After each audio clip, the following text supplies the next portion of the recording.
Ada seseorang miskin, punya anak sekian, beberapa orang. Ini kisah-kisah salafus saleh dulu.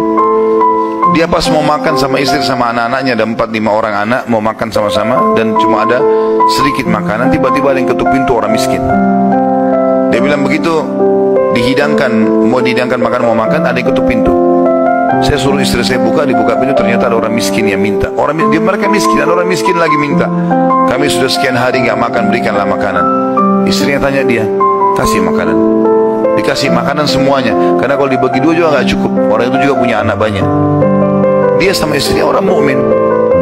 Berjalan waktu beberapa saat setelahnya, kalau kita mungkin berapa jam, kelaparan semuanya. Anak-anak lapar, dia lapar, istrinya lapar.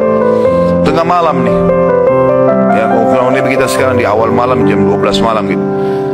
Istrinya bilang, bagaimana? Anak-anak menangis semua kelaparan, kita juga kelaparan semua. Dia bilang, baik, saya akan keluar, saya akan cari rezeki Allah, nanti Allah akan kasih nanti. Dia bilang, orang ini cerita, dia bilang, saya keluar dari rumah, saya pergi ke masjid dekat rumah.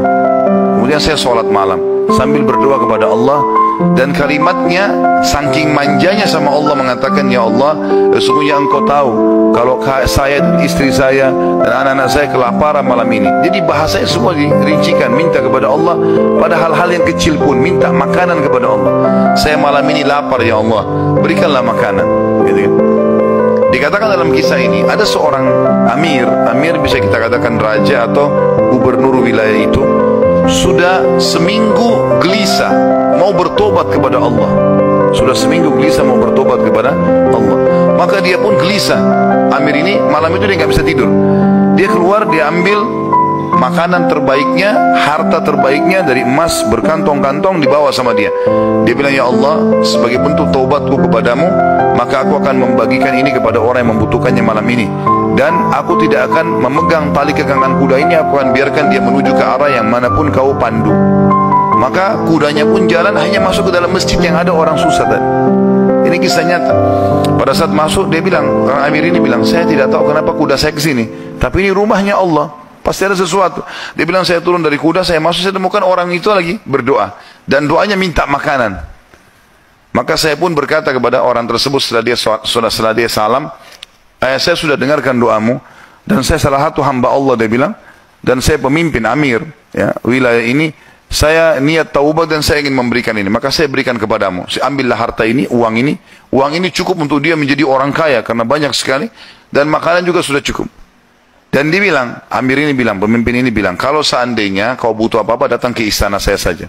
Jawaban orang itu di depan raja tadi, pemimpin wilayah, dia bilang, kalaupun saya butuh, saya tidak akan datang kepada anda, tapi saya akan datang kepada Tuhan anda dan Tuhan saya Allah yang telah membuat anda datang malam ini membawakan makanan. Coba kita bayangkan kalau kita di posisi orang ini, teman-teman sekalian. Kalau misalnya kita lagi punya hajat, kemudian ada satu orang yang kaya datang kepada kita, kemudian dia menawarkan kepada kita solusi. Misalnya kita terlilit utang, atau misalnya kita mau bayar rumah sakit atau apa saja, lalu datang orang mengatakan, baiklah saya akan bayarkan. Mungkin pikiran kita pendek sampai di situ. Kita akan mengatakan, baiklah, apalagi dia bilang, pokoknya butuh apa saja datang ke saya, ini nomor telepon saya.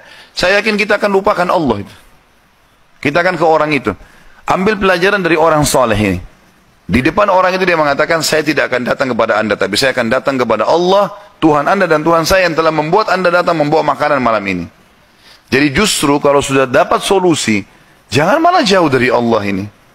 Malah harusnya jadi lebih dekat kepada Allah SWT. Allah memudahkan seorang dokter, resepnya bisa membuat kita sembuh, bukan karena resep dan dokter itu, tapi karena Allah SWT yang ingin itu.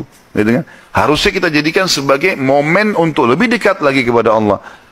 Dan kita mengatakan, ya Allah, sebagaimana Engkau mudahkan dokter ini menjadi penyebab aku sembuh, maka mudahkanlah setiap kali aku mengalami sakit misalnya, maka kesembuhan datang dari sisimu, bukan lagi dari dokter atau dari obat itu.